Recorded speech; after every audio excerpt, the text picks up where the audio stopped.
महामारी से संक्रमित होने वालों की संख्या 5 करोड़ 80 लाख के आंकड़े को पार कर चुकी है। संक्रमण से अब तक 13,79,000 से अधिक लोगों की मौत हो चुकी है। वहीं विश्व भर में दर्ज किए गए कोरोना से कुल मामलों के से लगभग 48% मामले अमेरिका, भारत और ब्राजील से सामने आए, जहां पर महामारी से संक्रमित लोगों को मृतकों की संख्या के मामलों में पहले, दूसरे और स्थान पर क्रमशः अमेरिका, भारत और ब्राजील बना हुआ है।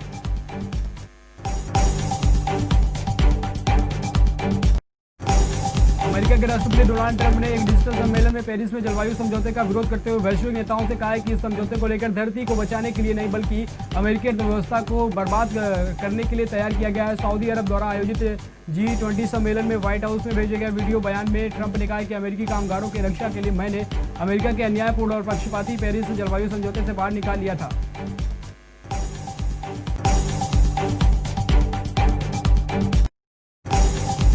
पाकिस्तान के कब्जे वाले कश्मीर में सेना ने अपनी गतिविधि बढ़ा दी है। वहीं पर ब्रिटेन पर पीओके में सामाजिक कार्यकर्ता आमजद आयूब मिर्जा ने दावा किया है कि पाकिस्तानी सेना ने नीलम घाटी के नागरिक क्षेत्रों में तोपें तैनात की हैं। वहीं पर पाकिस्तानी फौज भारत के सीमावर्ती जम्मू कश्मीर में गोलाबारी भी करती है और आमजद ने आरोप लगाया कि पाकिस्तानी सेना पीओके की युवाओं के साथ भारत के खिलाफ आतंकवादी बनने के लिए मजबूर भी करती है और सेना बात न मानने वालों को उत्पीड़न, अपहरण और हत्या आम बात हो चली है।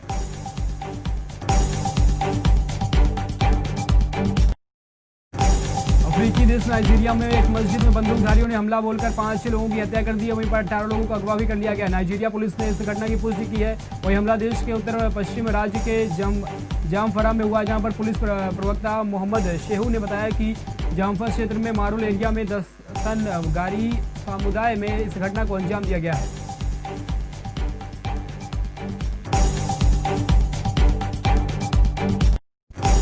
अमेरिका के प्रेसिडेंट इलेक्ट यानी कि निर्वाचित राष्ट्रपति जो बाइडेन अपने मंत्रिमंडल की पहली नियुक्ति की घोषणा करेंगे। अमेरिकी के निवर्तमान राष्ट्रपति डोनाल्ड ट्रंप से हार मानने के इनकार के बावजूद जो बाइडेन ने अपने प्रशासन की गठन की पहली नींव रख दी है। वहीं बाइडेन ने 20 जनवरी को पदभार ग्रहण करना है। आपको बता दें कि 3 नवंबर को हुए अमेरिकी राष्ट्रपति चुनाव में बाइडेन पहले दिन से ही बढ़त हासिल करते हुए विजेता बनकर उभरे थे।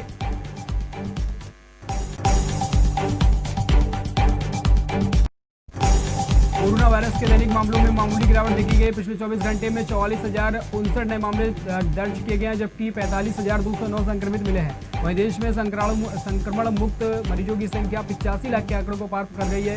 वहीं दूसरी तरफ सक्रिय मामलों की संख्या लगातार 5 लाख से नीचे बनी हुई है। केंद्रीय स्वास्थ्य मंत्रालय के मुताबिक पिछले 24 घंटे में कोरोना वायरस के 44,059 नए केस सामने आए हैं।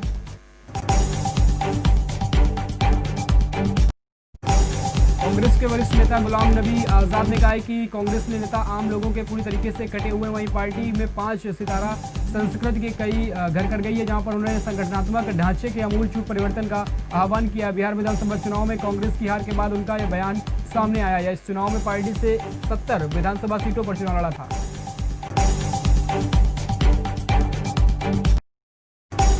केंद्रीय मंत्री गिरिराज सिंह ने तुष्टीकरण के रवैये को खत्म करने की आवश्यकता पर जोर दिया है। गिरिराज ने ट्वीट कर किया कि आतंकवाद और धर्म परिवर्तन जैसे जहर को मूल कारण तुष्टीकरण है, जहां पर इसकी जड़ को खात्मे करने की जरूरत है। वहीं पर केंद्रीय मंत्री का बयान यूपी के मध्य प्रदेश सरकार के जबरन धर्मांतरण को लेकर कानून बनाने की घोषणा के बाद आया। इसके बाद गिरिराज ने जबरन धर्मांतरण पर कहा था कि आज हमारे सामाजिक सौहार्द के लिए कैंसर बन गया है।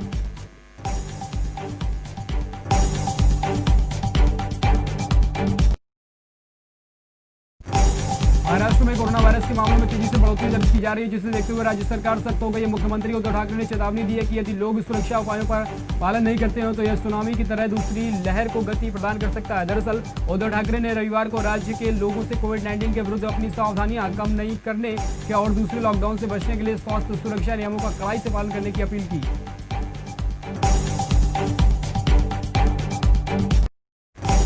प्रधानमंत्री नरेंद्र मोदी ने वीडियो कॉन्फ्रेंसिंग के जरिए आज संसद सदस्यों के लिए दिल्ली में डॉक्टर बीडी मार्ग स्थित बहुमंजिला फ्लैटों का उद्घाटन किया। लोकसभा अध्यक्ष ओम बिड़ला ने इस अवसर पर उपस्थित रहे। प्रधानमंत्री ने इस दौरान लोगों को संबोधित करते हुए कहा कि दशकों से चली आ रही समस्याएं टलने के से नहीं बल्कि उनका समाधान खोजने से समाप्त होती है। प्रधानमंत्री नरेंद्र मोदी ने कहा, सामान्य तौर पर यह कहा जाता है कि युवाओं के लिए 17, 16 और 18 साल की उम्र जब वह 10 और 12वीं में होते हैं वह बहुत ही महत्वपूर्ण होती है।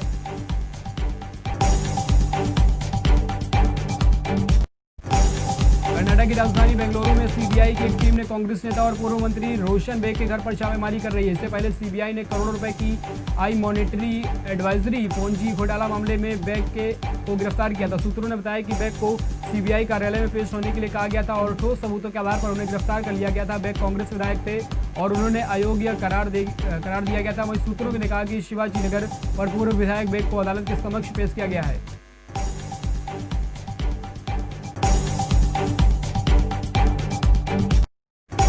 राजस्थान के स्वास्थ्य मंत्री रघु शर्मा कोरोना वायरस से संक्रमित हो गए हैं। शर्मा ने ट्वीट कर इसकी जानकारी दी है। वहीं पर राजस्थान के मुख्यमंत्री अशोक गहलोत ने रघु शर्मा को जल्द ठीक होने की भी कामना की है। स्वास्थ्य मंत्री ट्वीट कर कहा है कि कोरोना के शुरुआती लक्षण आने पर मैंने अपना टेस्ट करवाया, रिपोर्ट पॉजिटिव और मेरा अनुरोध है कि आप में से जो भी लोग मेरे पिछले कुछ दिनों में संपर्क में आए सभी लोग अपना कोरोना टेस्ट करवाएं और स्वयं आइसोलेट हो जाएं।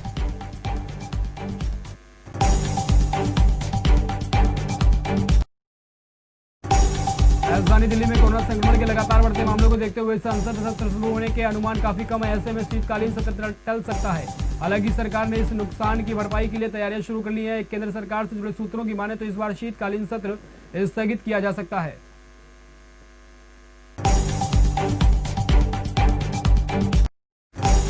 भारतीय चिकित्सा केंद्रीय परिषद के तरफ से परास्नातक आयुर्वेदिक डॉक्टरों को सर्जरी करने की इजाजत देने से इंडियन मेडिकल एसोसिएशन ने नाराजगी जताई है। आईएमए के केंद्र सरकार की निंदा करते हुए इस सिस्टम का गोलमोल करने वाला प्रतिकूल कदम करार दिया है। ऐसे में साथ ही कहा उन्होंने नीट जैसी परीक्षाओं की अहमियत खत्म हो जाएगी और मेडिकल संस्थानों में प्रवेश के चोर दरवाजा खुल जाएगा।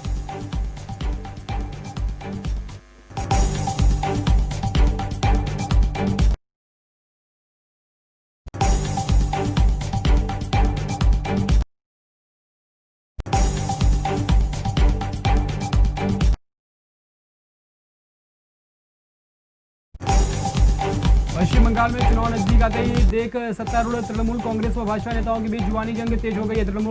तृणमूल नेता अनुव्रत मंडल ने भाजपा के प्रदेश अध्यक्ष दिलीप घोष को खतरनाक वायरस बताया। वहीं घोष ने पलटवार करते हुए कहा है कि टीएमसी ने अब गिनती के दिन रह गए हैं और केंद्रीय एजेंसी अनुव्रत और उनकी पार्टी के सदस्यों के लिए वैक्सीन बना रही है।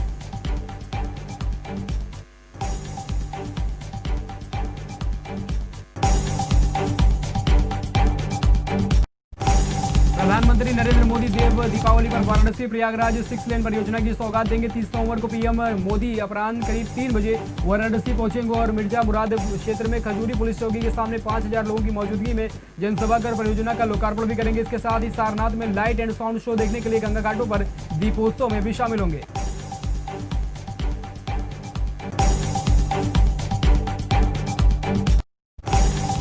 चौधरी चरण सिंह विश्वविद्यालय कैंपस और कॉलेजों में आज भौतिक रूप से कक्षाएं चलेंगी। वहीं कर कॉलेजों को सैनिटाइज कराया जा रहा है। बिना मास्क के किसी भी कॉलेज में किसी को कोई प्रवेश नहीं दिया जाएगा। वहीं थर्मल स्क्रीनिंग के बाद प्रवेश दिया जाएगा। कुछ कॉलेज में सुबह 10 बजे से दोपहर 3 बजे तक, कुछ 9 बजे से दोपहर 3 बजे तक कक्षाएं का टाइम टेबल रखा गया। जहाँ पर मार्च के सारे कॉलेज बंद पड़े थे, वहीं अब सिर्फ अंतिम वर्ष की परीक्षाओं के लिए आयोजन किया जा रहा है।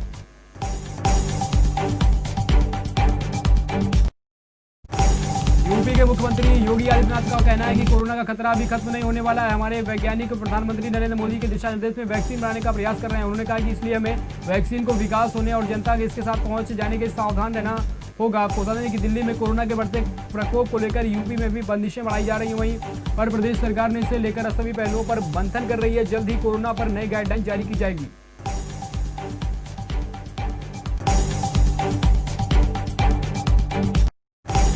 7 दिन बाद यानी 30 नवंबर को दोबारा से बाजारों में साप्ताहिक बंदी लागू कर दी जाएगी। वहीं रात 9 बजे के बाद बाजार नहीं खुलेंगे। त्योहारों के मद्देनजर बाजारों को दी गई छूट प्रशासन ने कार्तिक पूर्णिमा के बाद खत्म कर सकता है। वहीं डीएम सिटी डॉक्टर प्रभाकांत अवस्थी ने बताया कि शासन ने 30 नवंबर को साप्ताहिक बंदी नहीं करने का आदेश दिए थे। वहीं सुबह 9 बजे से रात 9 बजे तक बाजार खोले गए थे। 7 दिन बाद यह मियाद खत्म हो रही है।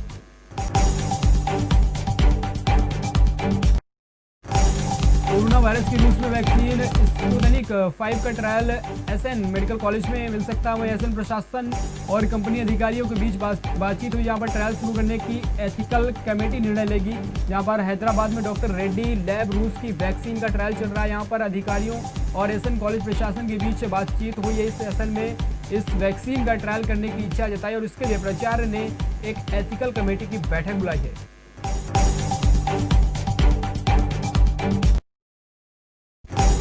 सरकार सरकारी तेल कंपनियों की ओर से डीजल और पेट्रोल की कीमतों में आज से फिर से बदलाव हुआ है। डीजल की दामों में 17 से 19 पैसे की बढ़ोतरी हुई, जबकि वहीं पेट्रोल के दाम में 7 पैसे तक बढ़े हैं। आपको बता दें कि शुक्रवार को 50 दिन के बाद पेट्रोल में 41 दिन के बाद डीजल के दामों में बदलाव हुए थे। बता दें कि प्रतिदिन सुबह 6 बजे पेट्रोल और डीजल की कीमतों में बदलाव होता है।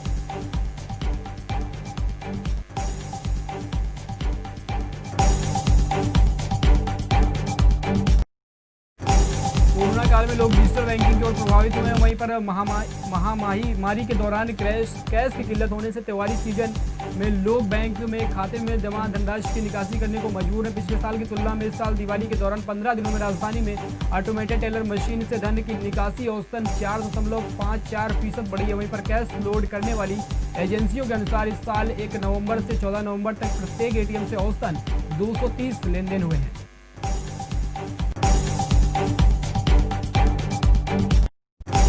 सकारात्मक वैश्विक संकेतों के बावजूद आज भारतीय बाजारों में सोने और चांदी की कीमत में गिरावट दर्ज की गई। हालांकि यह गिरावट मामूली थी। वहीं आपको बता दें कि MCX पर सोना वायदा 50,211 रुपये प्रति 10 ग्राम पर आया, जबकि चांदी वायदा 0.16% से टूटकर 62,060 रुपये प्रति किलोग्राम पर आ गया।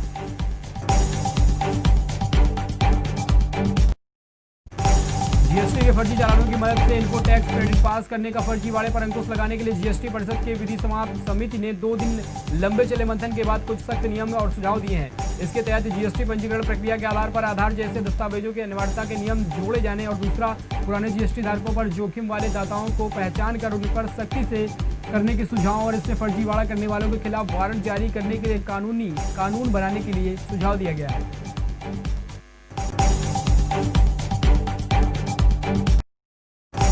टीम इंडिया के पास एक बार फिर से सीरीज जीतने का अच्छा मौका है। पर टीम इंडिया ने पिछली बार ऑस्ट्रेलिया में सीरीज खेली थी, जिसके बाद फॉर्मेट में घुटने के टेकरन को लेकर मजबूर हुए थे। आपको बता दें कि इंडिया के विकेटकीपर सलामी बल्लेबाज लोकेश राहुल ने अपनी फिटनेस का वीडियो खुद सोशल मीडिया पर और अकाउंट में जो डाला है वह तेजी से वायरल हो रहा है।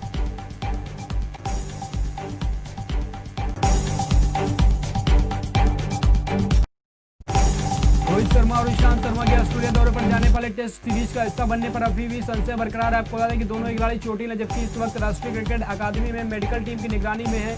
वहीं उधर टीम इंडिया के मुख्य कोच रवि शास्त्री ने दोनों खिलाड़ियों को एक तरह से अल्टीमेटम दे दिया है।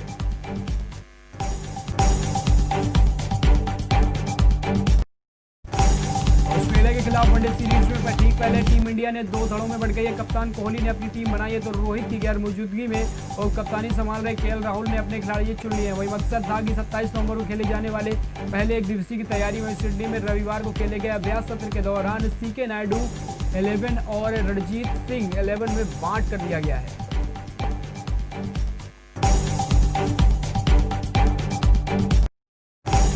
ड्रग्स मामले में कॉमेडियन भारती सिंह और उनके पति हर्ष लिम्बाशिया का नाम सामने आया, जहां पर इस सबको हैरान कर दिया है। भारती को जानने वाले लोगों में अभी भी इस बात को यकीन नहीं हो रहा कि उनके घर पर NCB को गांजा मिल सकता है। इस बीच जॉनी लीवर ने भारती से कहा कि अपनी गलती स्वीकार कर ड्रग्स छोड़ने की कसम खा। और एक इंटरव्यू में जॉनी लीवर ने कहा कि मैं भारती और हर्ष को सिर्फ एक बात कहना चाहूँगा कि एक बार जब आप लोग बाहर आ जाते हैं तो अपने साथियों से युवाओं और बूढ़े दोनों को ड्रग्स ना लेने के लिए बोले।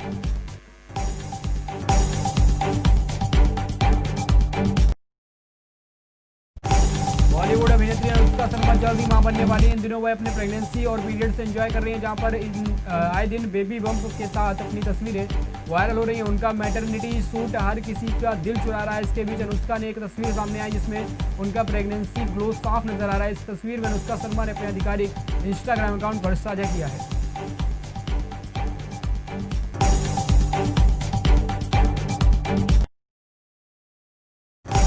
बॉलीवुड के पिटारे में कार्तिक आर्यन की एक और फिल्म है। वही फिल्म निर्माता राम माधवानी की अपकमिंग थ्रिलर फिल्म धमाका के कार्तिक नजर आएंगे। बताया जा रहा है कि फिल्म में लुका छिपी स्टार के एक ऐसे पत्रकार का किरदार निभाएंगे जो मुंबई में आतंकी हमले की लाइव कवरेज करता है। और कार्तिक थ्रिलर जोन की इस मूवी में काम करने के लिए बहुत ज्यादा उत्साहित है।